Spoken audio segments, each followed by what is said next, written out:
안녕하세요. 부산부동산 스터디입니다. 9월 8일 1일 브리핑 해보도록 하겠습니다. 상승 논리가 옳았다. 저는 두 무릎을 꿇고 항복을 선언합니다. 근래 들어서 서울의 매도 물량 증가, 제가 연초 대비 40% 정도 증가한다는 말씀을 수차례 드린 적이 있었어요. 부산은 그 정도까지 증가하진 않았어요. 연초 대비 서울은 44% 정도 증가했다고 하네요. 그래서 요 사례를 가지고 오면서 일부 전문가들이 기자 신문사와 나눈 내용인데요. 예를 들어서 서울에 있는 한 지역 구축을 보유하고 있던 사람이 올해 초 대비 일부 가격이 회복되면서 눈여겨보고 있던 아파트, 준신축 아파트 가격, 자기 집이 팔리는 대로 이 아파트를 매수할 계획이다. 그래서 매물로 내놨다. 이렇게 이야기합니다. 전국에 매도 물량이 쌓이고 있는 현상 알고 계시죠? 제가 요 근래 들어서 요 현상이 아주 심화되고 있다는 부분을 강조해 드린 적이 있었죠. 거래 가격이 반등에 성공한 가운데 상급지나 더 넓은 면적으로 옮기려는 갈아타기 수요 때문에 시장에 매물을 많이 내놨다. 갈아타기 때문에. 결국 이렇게 매물을 내놓는 이유는 더 좋은 집으로 계속해서 사기 위해서 하는 것이다. 그래서 지금 시장의 분위기가 좋다고 하는데요. 아마 시장 분위기는 점점 더 좋아질 것 같아요. 왜냐하면 매물이 지금 급격하게 늘어나고 있거든요. 모든 사람들이 매물을 내놓는 사람들이 왜 다 갈아타기라고 이렇게 생각을 하는지 저는 이해를 못하겠어요. 자, 요 현상을 알고 있습니다. 이 사람도 전문가도 알고 있어요. 지금 거래량이 갑자기 서울의 거래량이 줄어들고 있는 요 현상 알고 있어요. 그럼 왜 그러냐? 매수자와 매도자 간의 눈높이 차이 때문이다. 매도자는 너무 높은 가격에 내놓고 매수자는 많이 떨어졌던 가격을 기억하니까 이게 사지를 못해요. 또 매수자들은 또 더 꼼꼼하게 따집니다. 이게 한두 번 하는 거 아니잖아요. 뭐 경제 돌아가는 것도 알고 거시적인 부분, 미시적인 부분 다 살펴보고 이것저것 꼼꼼히 따지다 보니까 답이 안 나올 수도 있는데, 물론 일단 가격적인 측면만 이야기해 본다면 이 눈높이 차이 때문에 거래가 줄어들 것이다. 이 부분도 분명히 인지하고 있어요. 그러면 이 갈아타는 사람들 매물 계속 내놓는 이 좋은 시장 분위기로 간다는 이 논리, 저는 이걸 도저히 받아들일 수가 없어요. 더 이상 뭐 협상을 하고 이야기할 그게 없어요.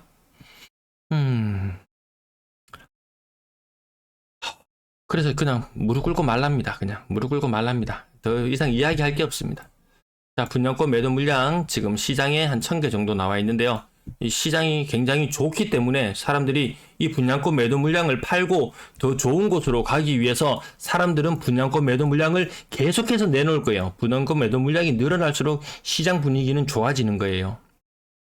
미분양 지금 요번 달에 많이 감소한 적은 있었는데요. 작년 대비해서 올해 지금 미분양도 많이 늘어나고 있어요. 그럼 이 미분양 늘어나는 거는 건설사들이 다 계획이 있어서 앞날을 다 내다보고 결국 비싸게 팔아도 미분양이 나도 결국에는 이거 다 사갈 거기 때문에 다 계획이 있어서 한다는 거예요. 미분양이 아무리 많이 폭증을 해도 미분양이 뭐 10,000개, 20,000개, 30,000개 늘어나도 이것은 미래 수요를 다 생각했고 언젠가는 다 살 거기 때문에, 그러면 이것 또한 거래량으로 나중에 다 잡히게 되면은 시장 분위기는 더 좋다고 판단할 수도 있을 거예요. 그래서 미분양이 쌓이는 것을 겁내지 마라. 저런 식의 논리를 펼친다면 이거 정말 시장은 나쁠 수가 없어요. 부동산 시장은 나쁠 수가 없어요. 여기까지 제가 무릎 꿇었는 거 이제 일어나서 옷을 털고 일어나서 다시 제 말씀 조금 드려볼게요. 자, 국민연금 요 근래에 계속 많이 이슈가 되었죠. 2057년쯤 되면 이거 고갈될 거다. 결국 고갈을 막기 위해서 돈 더 내놔라, 돈 내놔라, 돈 내놔라 하고 있습니다. 근데 건강보험도 이것도 좀 있으면 또 이야기 계속 나올 거예요. 노령 인구가 급속히 늘어나면서 2028년이면은 이미 적자 상태로 돌아섭니다. 그럼 이거 막으려면 어떻게 해야 되나요? 돈 더 내놔라. 1년에 국민 의료보험 병원비나 이런 것들로 지출되는 게 한 200조 가량 된다고 하던가? 장난 아니게 시장이 크거든요. 의사들 돈 잘 번다 이렇게 하지만 그거 우리 호주머니에서 결국 다 나가는 거잖아요. 어마무시하게 많은 돈들이 빠져나가고 있더라. 건강보험 곧 있으면 적자로 돌아섰는데 2028년입니다.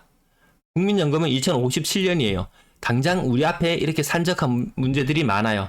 당장 세수가 덜 거치고 이런 거 한전 부도가 난이 많이 해서 전기요금 오른다는 이야기 참 기야말 노릇입니다.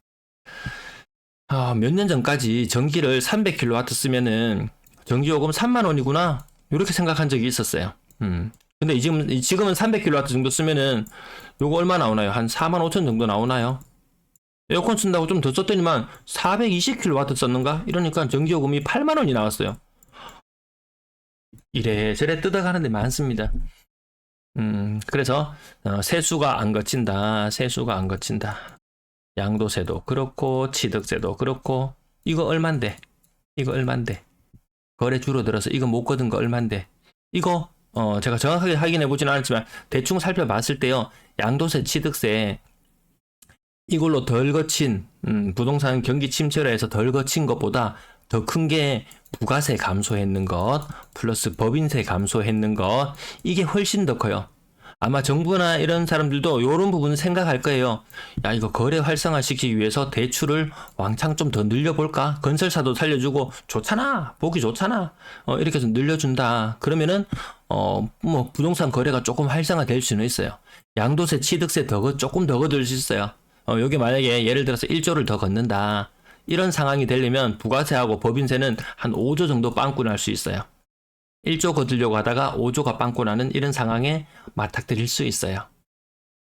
이거 저울질 해야 되겠죠. 근데 위정자들이 이런 거 저울질 하던가요? 요런 거 해가지고 혹시라도 콩고물이나 뭐 이런 것이 더 있다면 그것이 더 낫지. 이 부가세 한다고 또 사람들이 더 낸다고 내한테 뭐시 떨어지는 것이 있나? 법인세 뭐 한다고 내한테 떨어지는 게 있나? 그래, 뭐, 떨어진다, 이 표현은 뭐, 그냥 추정이죠. 과거에 그런 사례들이 있었으니까요. 그냥 약간 요건 내피셜 정도로 생각해 보시면, 그냥 소설을 썼다, 이렇게 생각해 보시면 될 정도인데, 아무튼 요 부분도 꽤나 아파요. 그러면 결국에는 뭐, 전기세를 올린다든지, 건강보험을 올린다든지, 국민연금을 올린다든지, 결국에는, 대다수의 사람들 호주머니에서 돈을 빼내가야 되는 방법밖에 없죠. 빼내가야 됩니다. 결국 집을 보유하고 있다, 한 채, 두 채 보유하고 있다. 이것으로 얻을 수 있는 실익이 큰지, 아니면은 그냥 한 개만 보유하고 있는 것이 차라리 안정적일지, 그것도 좀 저울질 해봐야 됩니다. 이 기초연금 못 받는 사람들, 저희 집 부모님이 기초연금을 못 받아요. 정말 억울해 합니다. 정말 억울해해요. 머리 조금 잘 굴린 사람들은, 있는 것들 현금으로 찾아가지고, 해놓고, 집에 금고에 좀 짱 박아 두고, 자식 들어올 때 돈 하기가 500만원짜리 뭐 이렇게 몇 돈 따발도 좀 주고 기분도 내고 나라에서는 한 60만원 받는다 그러던가 한 달에 돈도 많은 집인데 적정하게 이 짝 리밸런싱하고 좀 딱 맞춰가지고 이 돈 받는 거 이건 무시 못 하거든요. 노령이 되었을 때 이런 삶을 택할 것인지 아니면 1주택인데 투자의 목적으로 한 개를 더 살 것인지 분명히 나중에 누군가한테는 돈을 더 뜯어가야 돼요. 이 빵꾸 나는 거 보시죠. 전기요금에, 건강보험에, 국민연금에 어디에선가는 뜯어가야 됩니다. 제가 퇴직을 시뮬레이션 해봤어요. 퇴직을 시뮬레이션하고 몇 년 안으로 퇴직할 계획을 짜다가 보니까 딱 걸리는 게 이 건강보험이었습니다. 건강보험. 당장에 건강보험 이렇게 되면은 직장가입자에서 지역가입자로 이 바뀐다고 한번 시뮬레이션 해보시면은 야, 이게 퇴직도 쉬운 게 아니구나. 이거 갑자기 들어오는 소득은 없어지는데 이 지출은 갑자기 이런 게 느닷없이 생기거든요. 이건 무시무시하거든요. 그러다가 엄하게 나중에 기초연금 이런 것도 남들 다 받는 거 70% 사람 다 받는 거 내만 못 받게 이렇게 자산 이 짜지면 또 곤란하거든요.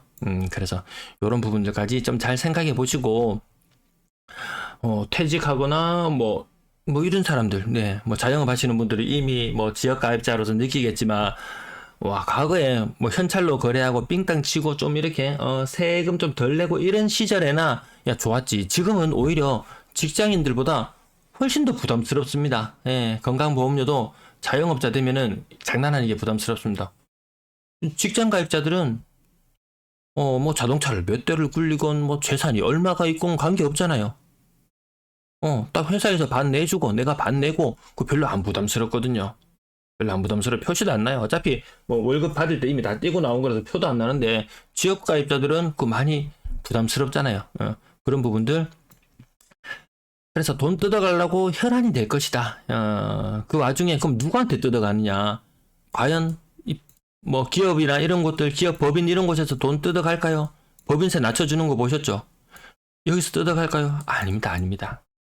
경기요금 올리는 거 보셨죠? 결국 누구 호주머니 쌓입니까? 골고루 분배해서 하겠죠. 제가 정말 화가 났던 게 특례 보금자리론이다 뭐다 이런 뭐 디딤돌이다 뭐다 이렇게 결국 정부에서 무주택자나 이런 사람들 혹은 뭐 유주택자가 되고 어쨌든 특례라는 이름 요런 이름들을 붙여가면서 이런 사람들한테 혜택을 주는 거잖아요. 적정 금리보다 더 낮게 하면서 그 부분을 정부가 일부 떠안는 거죠. 물론 무주택자나 소득이 낮거나 이런 사람들 좀 한층 좀 나아지려면 필요하긴 해요. 근데 특례라는 이름으로 있는 사람들한테 대환해주고 막 이런저런 일들을 벌였다. 그 돈 빵꾸 났죠. 그 돈 어디에서 메꿔온다 그랬습니까? 뭐 외화평행, 뭐 외평기금인가 뭐 이러면서 뭐 달러 관리해야 되는 그 돈에서 가지고 온다 그랬죠.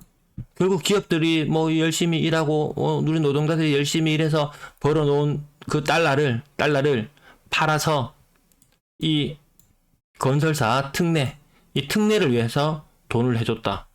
달러를 다 팔아서 건설 경기를 부양하기 위해 썼다. 이렇게 해석이 되니까 이거 순간 빡치는 거예요. 자, 매도 물량 가파르게 늘어나고 있습니다. 자, 상승 좋아하시는 분들 소리 질러. 저기서 환호 한번 지르고 더 많이 늘어날 거예요.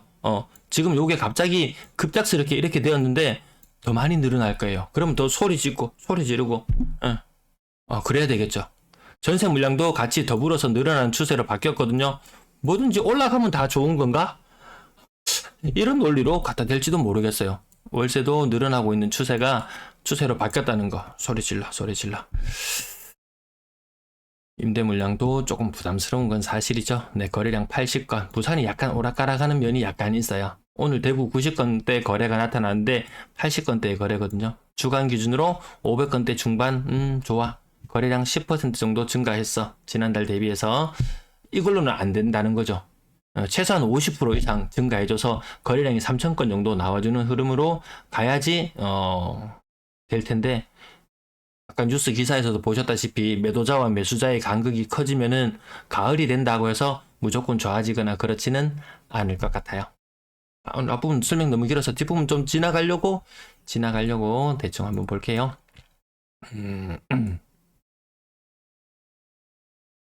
삼익빛이 네, 요거 많이 봤는데 10억 전후 10억을 살짝 넘어가는 그런 상태로 거래가 되는 것 같고요. 롯데캐슬스타 30% 정도. 암산을 하려고 하니까 버뜩 계산이 안 되는 요런 데가 많이 있습니다. 20%, 30% 대충. 요거 한 26% 정확하게 계산하면 한 26% 정도 되나요? 제가 요새 좀 정정했습니다.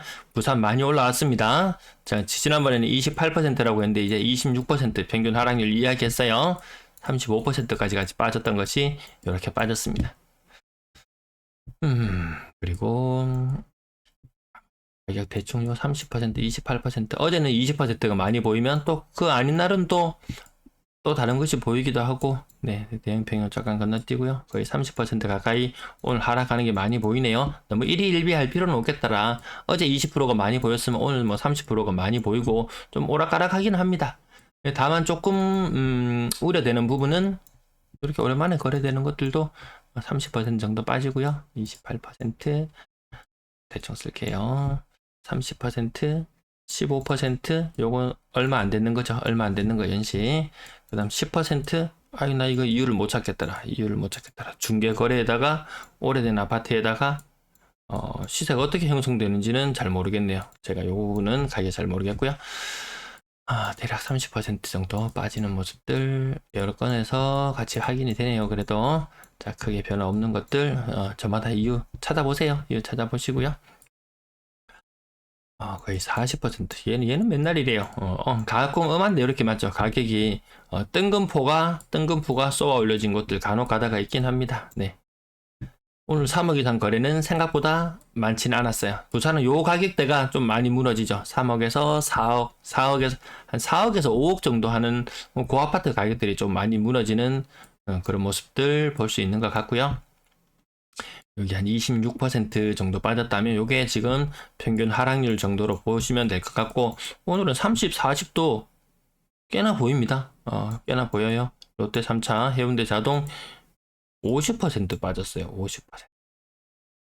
이런 거 제목 달고 자극적으로 하면 또 좋아하실 분도 계시겠죠? 네. 3억 이상 거래 오늘 많지 않았습니다. 거래량 3,000건 이상 올라가는지가 지금은 이제 하나의 관전 포인트일 것 같은데, 너무 오래 기다리게 하네요. 제가 요 부산 지역만 따로 방송을 다뤄드렸던 것은 대구 지역 방송할 때 아마 요 무렵부터 방송을 해가지고, 부산 너거 대구 따라온다. 이렇게 이야기하고 나서 거래량이 확 줄어드는 이런 모습들을 보여 나갔고요. 그리고 나서 제가 부산만 따로 분점을 완전히 개설해서 이렇게 방송을 했을 때도 요 효과가 크지 않을 것이다.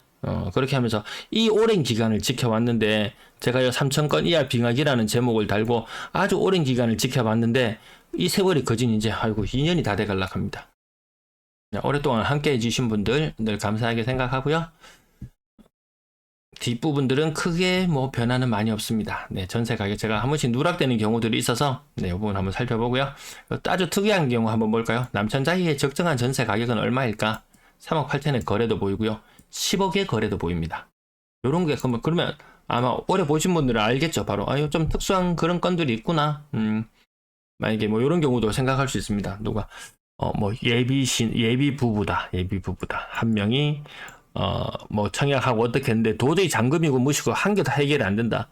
그러면 뭐 이렇게 예비 1+1 이렇게 해서 여기서도 대출을 하고 여기서도 대출을 하고 여기 나중에 이렇게 결합을 하고 뭐 요런 온갖 경우들이 다 있으니까요. 전세 가격 일부 반등하는 모습을 조금 보여주기도 하지만 시장 상황이 지금 심상치 않죠. 금리도 심상치 않죠. 그 부분도 생각해 볼 필요 있겠고요.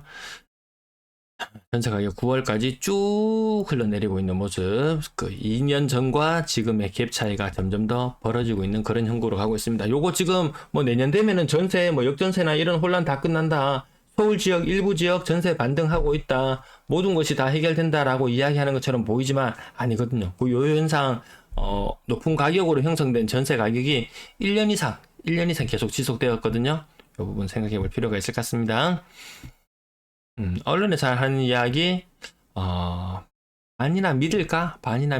좀 항상 의심하고, 제가 하는 이야기 또한 의심하면서 보시면 좋겠습니다. 네. 시청 감사합니다.